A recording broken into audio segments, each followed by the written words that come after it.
Welcome again to the Big Blue Breakdown, the Game Balls and Gassers edition for the Giants' Week 4 loss to the Dallas Cowboys 20-15. I'm Paul Dottino. Well, let's get through some of the trends that continued in last night's game before we actually get to the breakdown. The Giants have now lost 7 in a row to the Dallas Cowboys and 14 of their last 15 meetings since 2017. The Giants have also lost 9 in a row on Thursday Night Football since 2016. They are now 3-18 in primetime since 2018. Those are just some hard, cold facts. But let's get to the game balls. And this is again one of those very strange games. It's been that way all through September for the Giants, where the game balls guys are also part of the gassers. So we start on offense, and the game ball goes to Malik Nabers. Yes, he had a career-high 12 catches. Yes, he had 115 yards, which is the second time he's eclipsed 100 yards receiving during the course of this early season. He also had a career long of 39 yards. Now, he had 2 third down conversions and a 4th down conversion. So, in a lot of ways, this is a really great game for Nabers once again. In fact, his 39-yarder down the left sideline when he broke free and spun around the defensive back allowed the Giants to get a field goal on their first drive to take a 3-0 lead. But we will talk more about Nabers in the Gassers segment in just a little while. Wan'Dale Robinson deserves an honorable mention here. He did catch a career-high 11 receptions for 71 yards. 3 of them were third down conversions. And the Giants basically knew that they were going to attack a banged-up Dallas Cowboys secondary in this game. And as you can see, Nabers and Robinson combined had 23 receptions. All right. I should also mention, I suppose, as we go through that honorable mention for Wan'Dale Robinson, Daniel Jones, 29 out of 40 for 281 yards. He was sacked once. He also did throw a Hail Mary interception on the Giants' last snap of the game. Was limited to 3 yards on 4 carries. But Jones, first half numbers, 12 of 15 for 142 yards. He did everything he could to put the Giants in position to potentially win this game. And they came up short. Defense. My game ball here goes to one of 4 Giants on defense who played the entire night, all 56 snaps. And it goes to cornerback Cordell Flott. Wound up with 2 passes defensed and 4 tackles. Now, Flott doesn't get a lot of appreciation and a lot of ink from a lot of folks.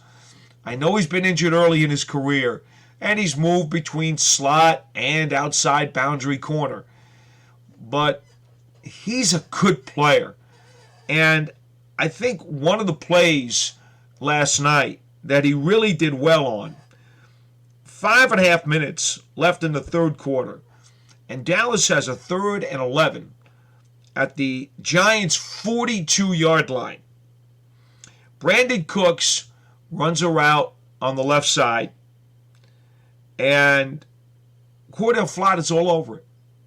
He's physical, he makes tackles, and he's just a good, sound, solid football player who has length and has good anticipation, closes well, and has good ball skills. He gets in there and knocks the pass away from Brandon Cooks in a very key pass defense. And it forces Dallas, of course, to bring in their robotic kicker, Brandon Aubrey, who proceeds to drill a 60-yard field goal, making the score 17-12 in favor of the Cowboys. Of course, ultimately, the Giants would never catch up and wind up losing the game. But Cordell Flott fundamentally played a very, very sound game for the Giants. And remember, they had two of their corners inactive, Drew Phillips and Adoree Jackson, both because of sore calves. And so the Giants were asking, Flott, step up. You may have to play every snap. And he did. And he played well. You also saw the Giants get Nick McLeod back from a sore knee. He wound up getting into the game as well and playing an awful lot. In fact, let me see if I can give you his final total. Flott, as we mentioned, played all 56 snaps. McLeod played 37 snaps, or 66% on defense. And then the Giants also wound up getting 14 snaps, or 25% of the defense out of Duke Shelley, the veteran who had been elevated off of the practice squad for this particular game. So Giants patchworking it together in their secondary. And to be honest, I thought they did a pretty darn good job. Dallas really didn't attack. They only had one play of longer than 20 yards. In fact, that 20 or more yards from scrimmage. And that was the 55-yard catch-and-run touchdown pass to CeeDee Lamb. And neither of those guys were involved in the play. Prescott went 22 of 27 for 221 yards and was sacked once and had 2 touchdown passes. Now, it was clear the Cowboys decided they were going to throw everything short to medium range, but mostly short. And Prescott was as surgical as you could possibly be. He was simply dynamite. On these short throws, his accuracy was precision. In the first half, as a matter of fact, let me just see here, Prescott wound up going 14 out of 16 for 164 yards. So it was just one of those nights where, once again, he was not going to be beaten. In fact, the Giants have not beaten a Dak Prescott-led team since they swept the Cowboys in 2016. That's just the way it's been for the Giants and the Dallas Cowboys. History just seems to have a way of repeating itself when these teams get together. Okay, our special teams game ball of the night has to go to Greg Joseph, the kicker. You recall, with 3 minutes left, he missed the chance to ice the game against Cleveland, missing. But here, he ties his career high with 5 field goals, going 5 of 5. It's the 12th time in New York Giants history that a kicker has hit at least 5 field goals in a game. You'll remember the record by Joe Danello, who went 6 for 6 in Seattle during the 1981 season when the Giants made the playoffs of the postseason for the first time since the 1963 season.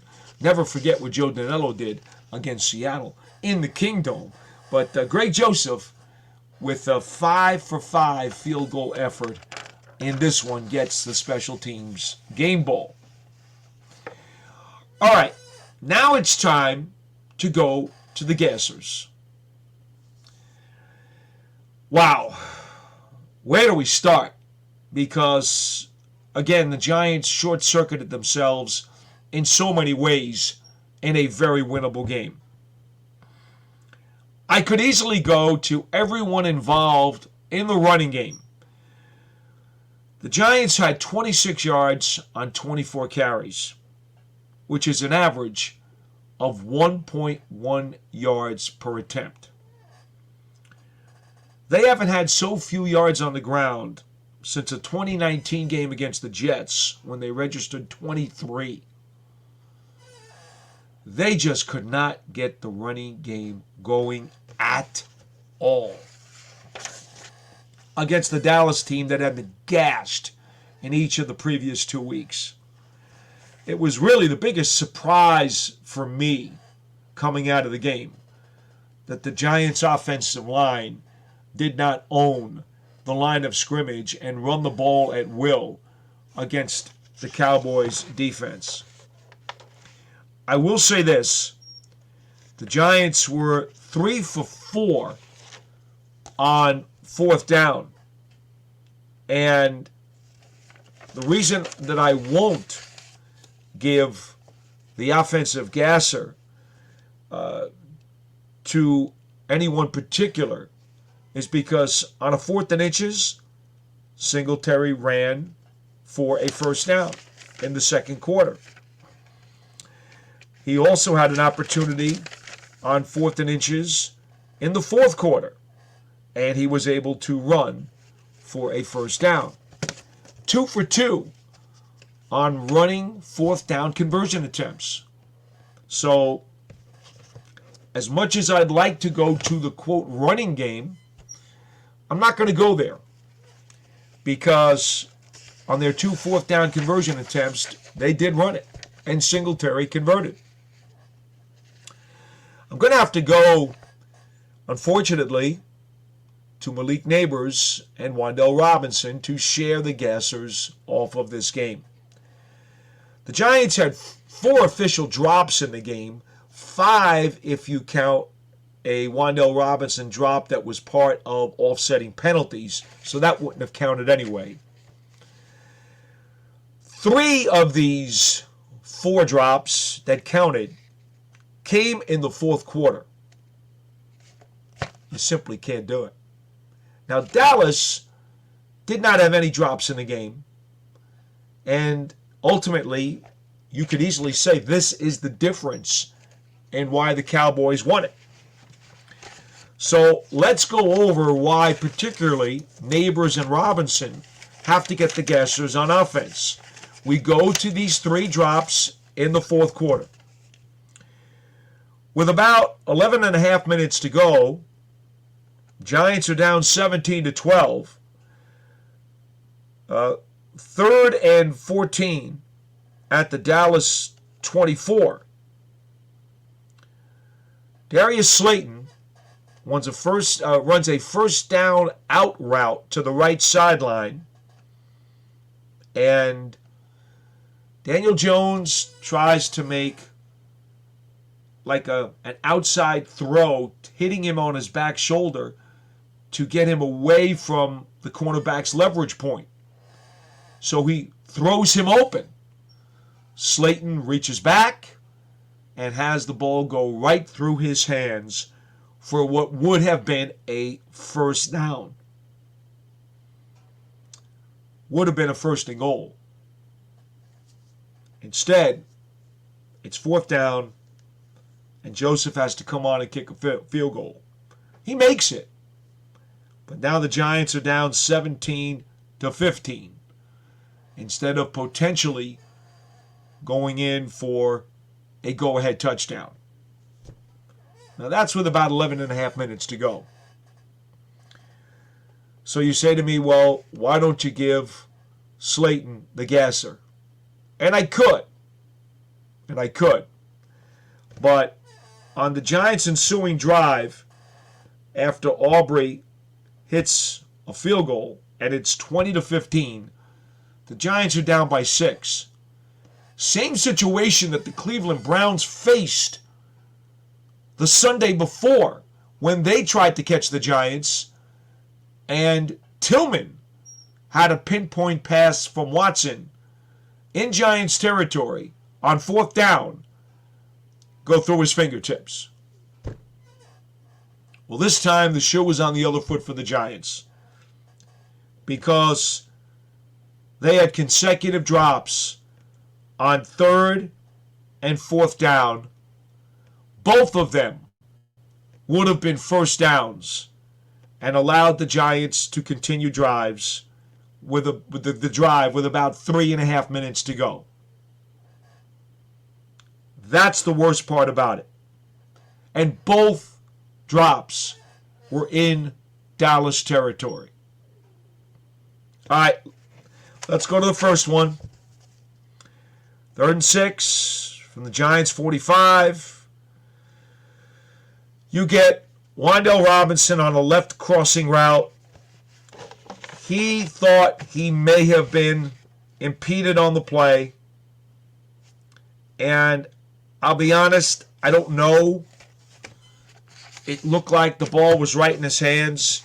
There may have been some contact. There may have been a hold by Jordan Lewis. I know this. Nonetheless, make the play. And the ball did go right through his hands. He was already at the first down marker and had plenty of open space in front of him. He did not make the play. It's a drop. Would have been first down Giants. And I don't even want to imagine how many yak yardage he could have had on that one. So on the ensuing play, it's 4th down. Nabers makes what would have been a sensational catch. Does one of those Amani Toomer tiptoe moves inside the left sideline after Daniel Jones did a spectacular job of scrambling around, avoiding pressure, rolling to his left.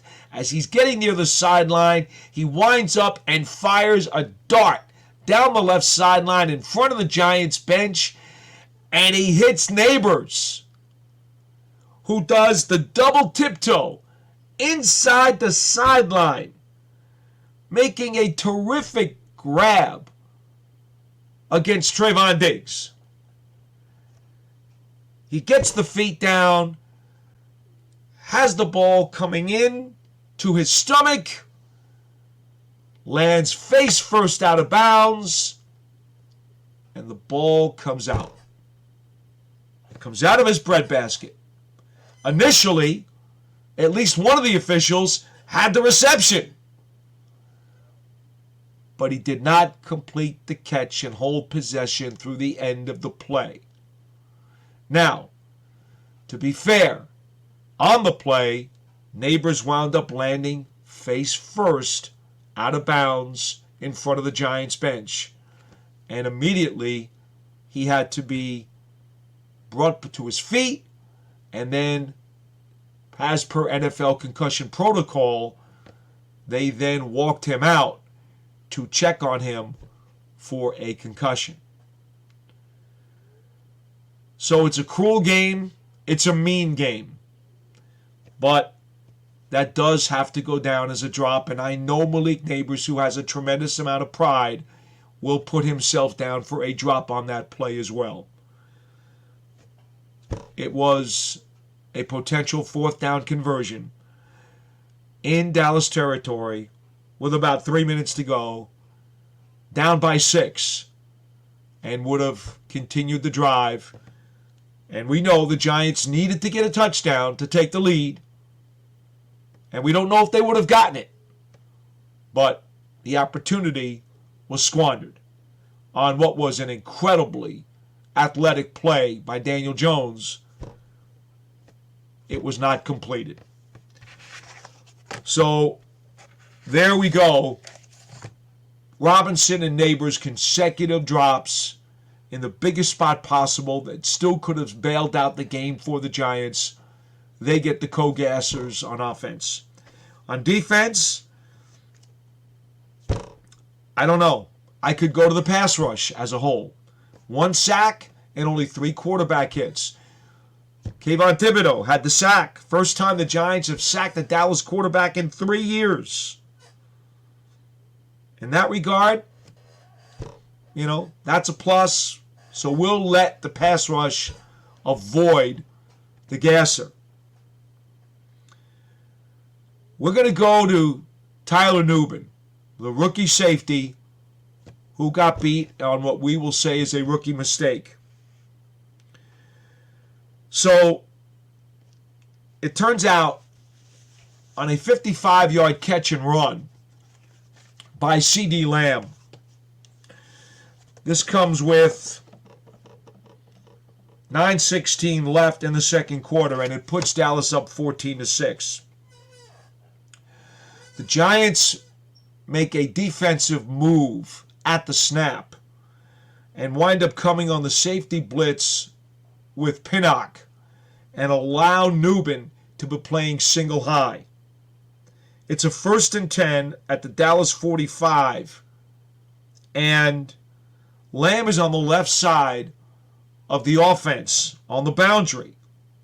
He beats Banks off the jam to the outside. He runs his route. He goes about 20 yards. Dak Prescott makes a pinpoint throw. Lamb catches the football and then cuts inside. Nubin doesn't play the angle well, and he jets to the outside to meet Lamb at the point of the catch and gets caught off balance. Literally, as Lamb catches the ball and then turns it inside toward the post, Nubin gets spun around into a 360, and now there is nothing but open real estate between Lamb and the Giants' end zone. What could have been a 20-yard completion turns into a 55-yard catch and run for a Dallas touchdown.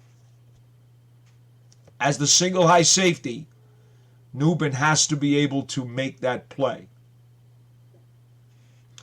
The special teams gasser goes to rookie running back Tyrone Tracy. He fumbled the opening kickoff return to start the third quarter. Now, tight end Chris Manhertz recovered the fumble. Good for him. Maybe he deserves an honorable mention game ball on special teams. But Tracy put the ball on the ground. The Giants were clearly not happy with it because Ihmir Smith-Marsette replaced him on the kickoff return team on the next opportunity. Smith-Marsette did not get any kickoff opportunities from that point forward, but it should be noted that at Iowa, he was their primary kickoff returner for 4 years and averaged about 29 yards per kickoff return. So moving forward, you might see Smith-Marsette on Giants kickoff return duty. Remember, the Big Blue Breakdown comes your way once again live this coming up Wednesday at 7:30 p.m. Eastern Time. It's your chance to call in audio-wise through the computer or video-wise through the computer, or for that matter, type in a chat. We'll be live 7:30 p.m. Eastern Time, as we always are each and every week, to talk about New York Giants football and their upcoming opponent. In this case, a week from Sunday, they'll be in Seattle to take on the Seattle Seahawks. So that'll do it as the Dallas Cowboys walk away with a 20-15 win over the New York Giants on Thursday Night Football. This has been a Game Ball and Gassers edition of the Big Blue Breakdown on your New York Giants on SI YouTube Media Network. I'm Paul Dottino, and we'll see you next time.